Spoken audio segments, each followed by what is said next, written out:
Hello friends, welcome to WPSI preparation. WPSI প্রিপারেশানে তোমাদের সবাইকে স্বাগত। দেখো, আজ আমরা একটা নতুন ভিডিও নিয়ে হাজির হয়েছি। কিছু আগের দিন আমরা একটা মানে অ্যানালাইসিসমূলক একটা ভিডিও করেছিলাম। তো সেখানে আমরা দেখেছিলাম পলিটি থেকেও কিছু কোশ্চেন আসছে, যদিও হিস্ট্রি, জিওগ্রাফি এই বেস্ট কোশ্চেনগুলো একটু বেশি। তো পলিটি থেকে কিছু কিছু বেসিক কোশ্চেন থাকে যেগুলো একটু পড়লে কিন্তু পারা যায়। তোমরা আমাদের প্লেলিস্টে গিয়ে পলিটি সিরিজ বলে একটা সিরিজ আছে, সেই সিরিজটা দেখতে পারো। প্রথম থেকে লাস্ট পর্যন্ত মোটামুটি সব কভার করা আছে, এক দুটো টপিক বাদে মোটামুটি সবই কভার করা আছে। তো সেইখানে তোমরা ডিটেলসে পড়তে পারবে, এবং সেই ডিটেলস ভিডিওটা যদি দেখো তাহলে তোমাদের বাই চান্স আগে যেরকম কোশ্চেন হতো, একটা ব্রড অ্যান্সারমূলক একটা কোশ্চেন লিখতে হতো যেখানে 4-5 নম্বরের হয়তো ফান্ডামেন্টাল রাইটস কী, ঠিক আছে, বা আর্টিকেল 14টায় কী বলা হয়েছে, আর্টিকেল 16তে কী বলা হয়েছে, এগুলোর ব্যাপারে, বা প্রিয়াম্বেলের যে শব্দগুলো আছে সেগুলোর মানে কী কী, এইভাবে কোশ্চেন আসতো। তো সেইখানে সেই সিরিজটা দেখলে তোমরা একটা ডিটেলস ধারণা পাবে যে কোন জিনিসটা কী। আজকের ভিডিওতে আমরা কেবলমাত্র কিছু যে ইম্পর্টেন্ট কোশ্চেন হয়ে থাকে MCQ টাইপের কোশ্চেনগুলো, সেগুলোর ব্যাপারে আলোচনা করছি, যাতে যারা মোটামুটি কিছু সাবজেক্টে ভালো, পলিটিতে হয়তো অতটা গুরুত্ব দাও না, তাদের মোটামুটি এই ভিডিওতে কভার হয়ে যাবে। তো চলো ভিডিওটি শুরু করা যাক। প্রথম কোশ্চেন, সংবিধান যখন রচনা করা হয় তখন সংবিধানে কটি ধারা ছিল? এটা হবে 395টি ধারা ছিল, 8টি তপশিল ছিল, ঠিক আছে, যেটাকে আমরা শিডিউল বলি। বর্তমানে শিডিউল কটা আছে? 12টি শিডিউল আছে, ঠিক আছে। এইভাবে প্রাথমিকভাবে সংবিধানটা তৈরি করা হয়েছিল। আচ্ছা, এই সংবিধান যখন রচনা হয়েছিল তার মানে আইনসভা গঠন হয়েছিল, আইনসভা কটা মানে সংসদের কটা সেশন হয়েছিল, কত বছর ধরে করা হয়েছিল, সেই সবে আমরা যাচ্ছি না, সেগুলো তোমরা দেখে নেবে একবার। তো সংবিধানে কোন জিনিসটা কোথা থেকে নেওয়া হয়েছিল? যেটাকে আমরা আইনের শাসন বলি, এক নাগরিকত্ব, দ্বিকক্ষ বিশিষ্ট আইনসভা, এগুলো কিন্তু সব ব্রিটিশ সংবিধান থেকে নেওয়া হয়েছিল, ঠিক আছে। আবার অপরদিকে মৌলিক অধিকার, জুডিশিয়াল রিভিউ, যেটা রিভিউ নেওয়ার ব্যবস্থা, যে কোনো একটা আইন পাস হলো সেটার উপর মানে একটা মানে করা, রিভিউ করা। নিরপেক্ষ আইন, যেটা ইন্ডিপেন্ডেন্ট জুডিশিয়ারি যে জিনিসটাকে বলি, প্রেসিডেন্টের ইমপিচমেন্ট, এইসব ব্যাপারগুলো সবই আমেরিকান কনস্টিটিউশন থেকে নেওয়া হয়েছিল। মৌলিক কর্তব্যের যে ব্যাপারটা, বা সোশ্যাল জাস্টিস, সামাজিক ন্যায়, সামাজিক যে ধারণাটা, এটা নেওয়া হয়েছিল সোভিয়েত রাশিয়া থেকে, ঠিক আছে। ডিপিএসসি মানে directive principle of state policy, মানে যেটা রাজ্যের উপর নির্দেশমূলক নীতি, সেটা নেওয়া হয়েছিল আইরিশ কনস্টিটিউশন থেকে। এই আইরিশ কনস্টিটিউশনটা আবার স্প্যানিশ কনস্টিটিউশন থেকে বড় করা হয়েছিল, ঠিক আছে। তাহলে ডিপিএসপি নেওয়া হয়েছে আইরিশ কনস্টিটিউশন থেকে, আইরিশটা আবার নেওয়া হয়েছিল স্প্যানিশ কনস্টিটিউশন থেকে। নেক্সট কোশ্চেন,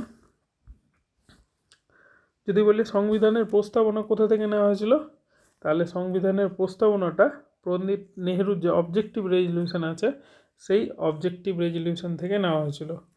প্রস্তাবনা কত সালে হয়েছিল?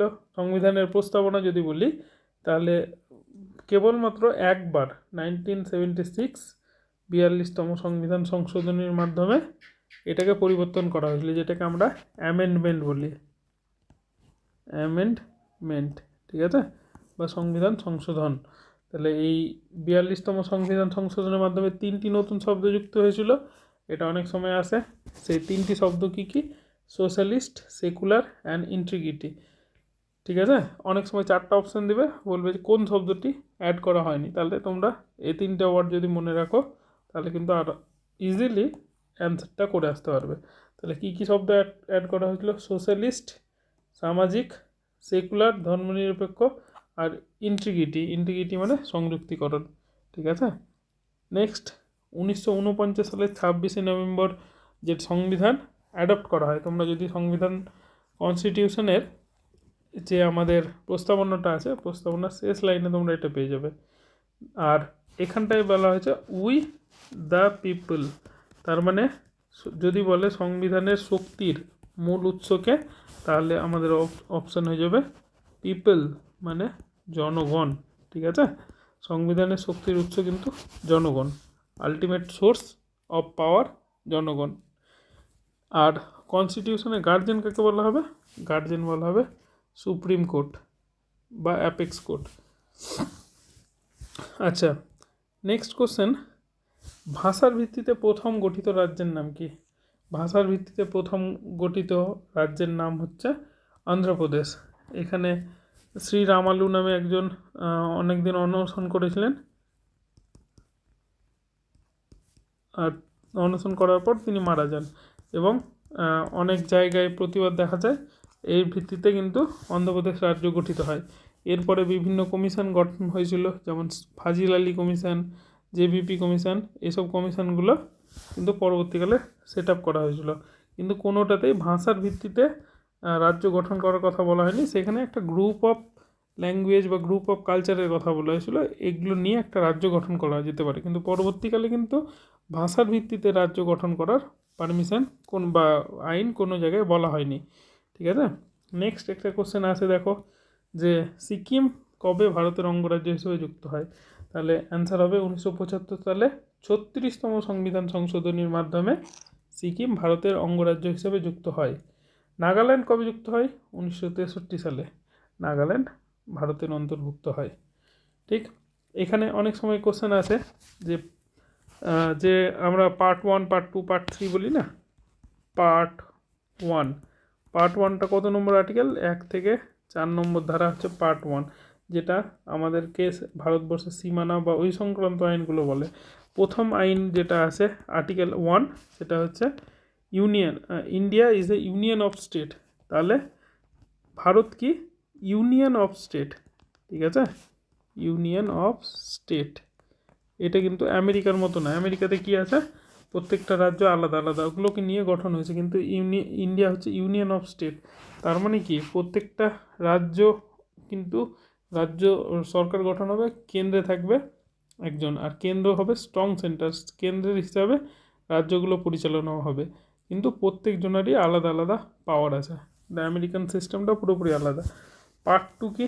পার্ট 2 হচ্ছে আর্টিকেল 5 to 12। এটা নাগরিকত্বের ব্যাপারে বলা হয়েছে।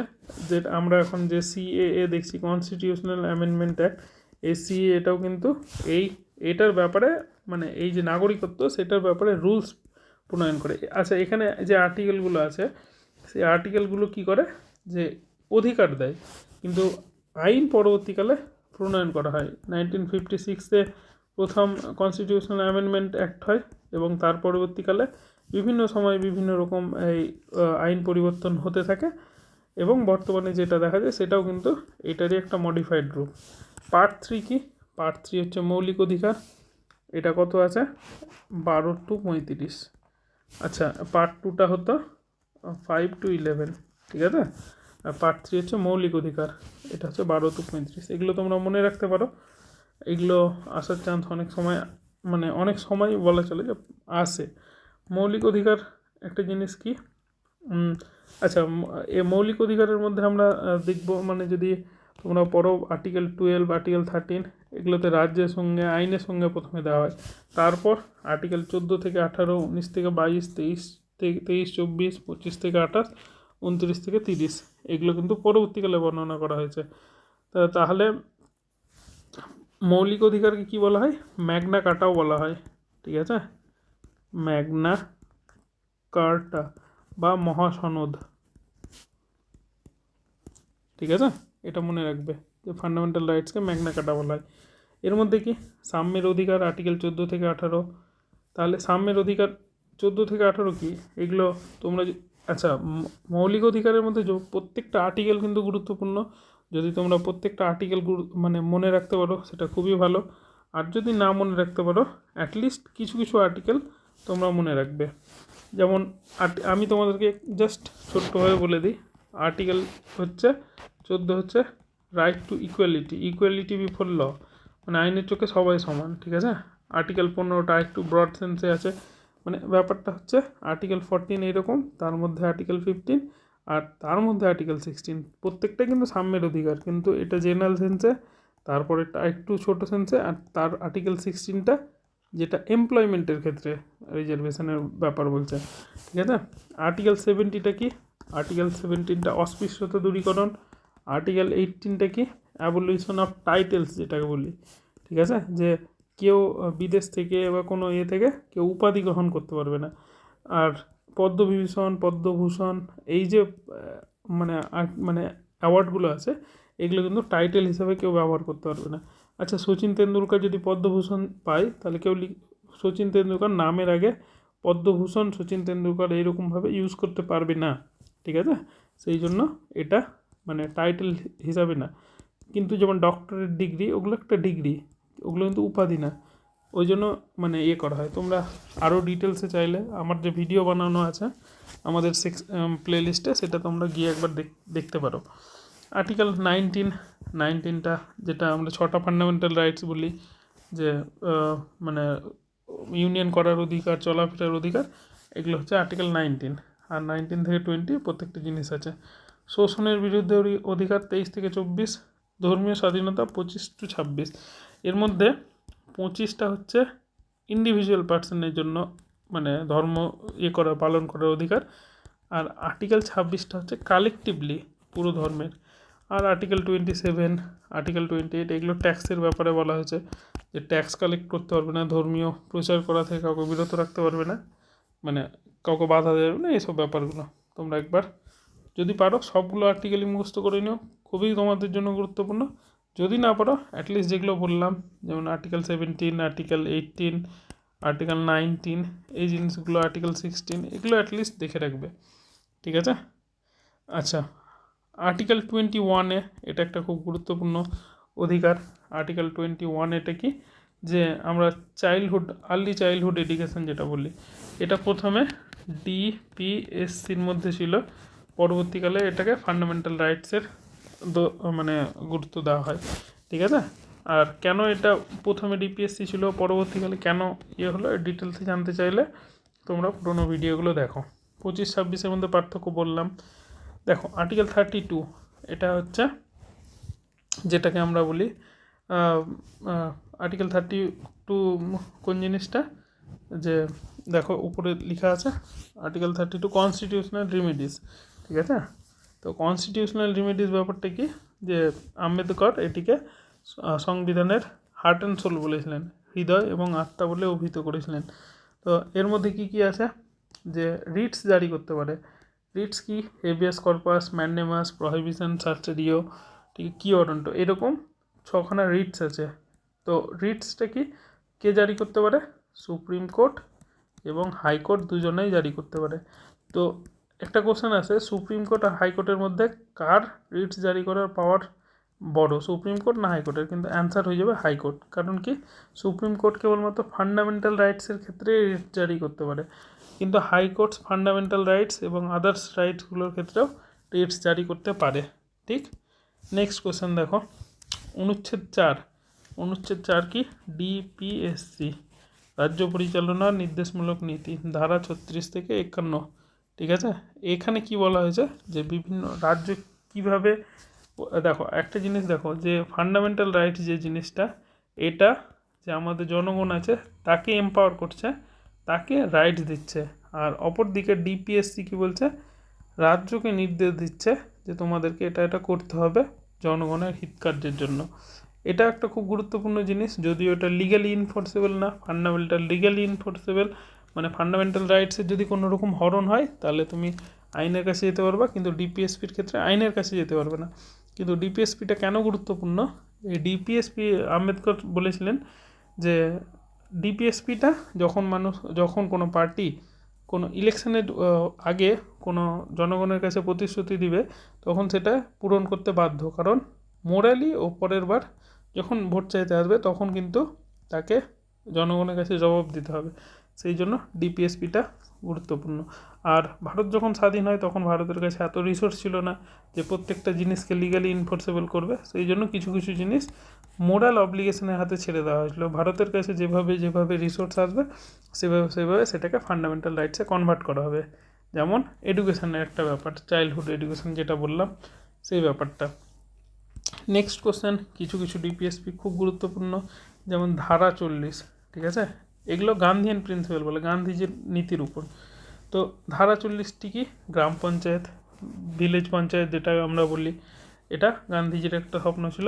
এটা হচ্ছে আর্টিকেল 40, ঠিক আছে। আর্টিকেল 43 কি, কুটির শিল্প, যে আমরা যে কুটির কটেজ ইন্ডাস্ট্রি যেটাকে বলি, কটেজ ইন্ডাস্ট্রিকে প্রমোট করা, আর্টিকেল 43।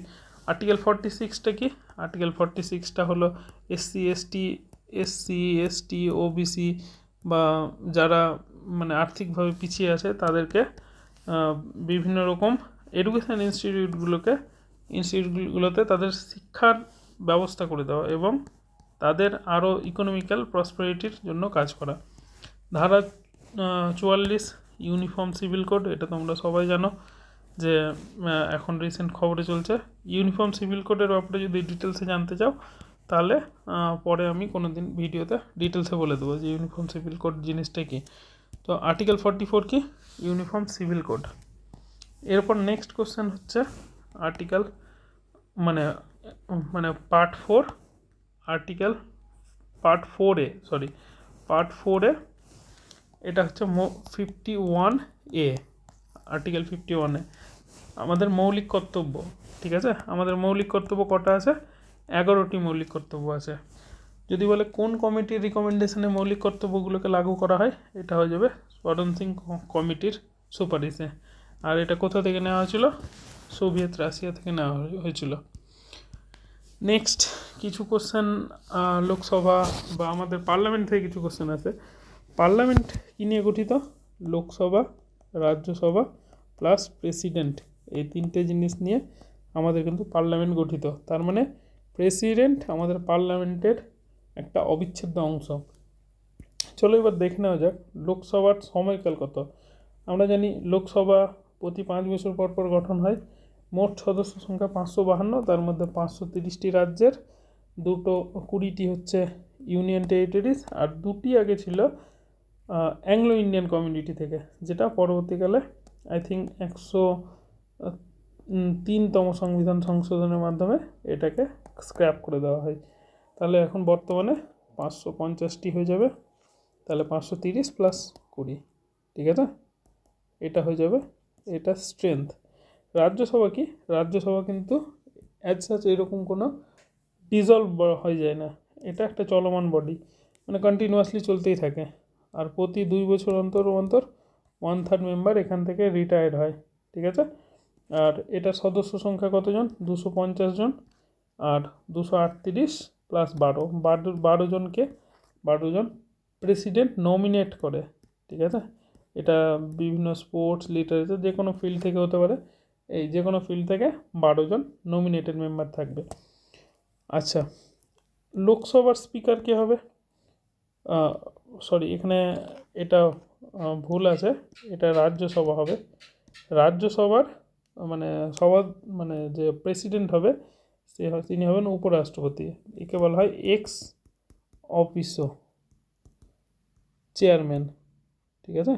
এক্স অফিসো মানে কি, পদাধিকার বলে, মানে তিনি যেহেতু উপরাষ্ট্রপতি, সেই পদাধিকার বলে তিনি রাজ্যসভার সভাপতি বা রাজ্যসভার চেয়ারম্যান, ঠিক আছে। তাহলে রাজ্যসভার চেয়ারম্যান হবেন উপরাষ্ট্রপতি। লোকসভার চেয়ারম্যান লোকসভার মধ্যে থেকেই মানে চয়ন করা হয়।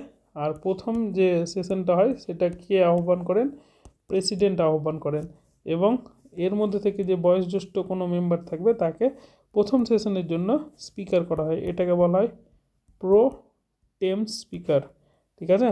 তো প্রথম সেশন হয়ে গেল, সরকার গঠন হয়ে গেল, তারপর মেম্বারের মধ্যে থেকে একজন স্পিকার চয়ন করে তারপর পুরো প্রসেসটাকে চালনা করা হয়। আচ্ছা, একটা কনসেপ্ট আছে যুগ্ম বৈঠক বা জয়েন্ট সিটিং, ঠিক আছে। এই জয়েন্ট সিটিং যখন হয়, এই জয়েন্ট সিটিংটা কিন্তু লোকসভার স্পিকার দ্বারা পরিচালিত হয়। আচ্ছা, লোকসভার যে সদনটা আছে সেটার মানে লিডার হবে প্রধানমন্ত্রী, ঠিক আছে। আর আরেকটা অপশান কোশ্চেন আছে কোরাম কোরাম জিনিসটা কি, 1/10 মেম্বার প্রেজেন্ট যদি থাকে তাহলে সেই এটাকে বলা হয় কোরাম, যেটা মানে কাজ চালানোর জন্য জরুরি। মানে এতজন মেম্বার যদি প্রেজেন্ট না থাকে তাহলে সবার কাজ চলবে না। আচ্ছা, অনেক সময় কোশ্চেন আসে ভোট দেওয়ার অধিকার একটি সাংবিধানিক অধিকার না মৌলিক অধিকার না অন্য কিছু। তাহলে ভোট দেওয়ার অধিকার একটা সাংবিধানিক অধিকার, ঠিক আছে, কনস্টিটিউশনাল রাইট। আচ্ছা, আরেকটা কোশ্চেন আছে যেটা আমি হয়তো মিস করে গেছিলাম, আর্টিকেল 19(1)(f। এটা আগে আমরা যে আর্টিকেল 19-এ যে বললাম 6টি রাইটস, আগে এটা ছিল 7টি রাইটস। এর মধ্যে ছিল সম্পত্তির অধিকার। সম্পত্তির অধিকার সম্পত্তির অধিকারটা প্রথমে তাহলে কি কনস্টিটিউশনাল রাইট ছিল বা ফান্ডামেন্টাল রাইটস ছিল, কিন্তু পরবর্তীকালে এটাকে হটিয়ে আর্টিকেল 300 এর মধ্যে নিয়ে আসা হয় এবং এটাকে লিগ্যাল রাইট করা হয়। এটার পেছনে কারণ আছে, কারণটা জানলে কমেন্টে তোমরা জানাও, নাহলে আমি বলে দেবো পরে। অর্থ বিল, যেটাকে আমরা মানি বিল বলি, মানি বিলটা কত নম্বর আর্টিকেলে আছে? 110 নম্বর ধারায় আছে। এটা প্রথমে রাষ্ট্রপতি অনুমোদন দেয়, তারপর এই বিল পেশ হয়। যেহেতু রাষ্ট্রপতি প্রথমে অনুমোদন দেয়, তাহলে সেই রাষ্ট্রপতি বিলটাকে রিটার্ন বা ফেরত পাঠাতে পারবে না, হয় পাস করবে নাহলে সেটাকে রিজেক্ট করবে। কিন্তু রিজেক্ট জেনারেলি হয় না, কারণ তিনি অনুমোদন দিয়েছেন, তাই সেটিকে পাস বলে ধরে নেওয়া হয়। আচ্ছা, এতদূর পর্যন্ত এই ভিডিওতে থাকলো। নেক্সট ভিডিওতে আবার আমরা এখান থেকে কন্টিনিউ করব। আজকের মতো এতটাই। সবাই ভালো থেকো। ভিডিওটি দেখার জন্য সকলকে ধন্যবাদ।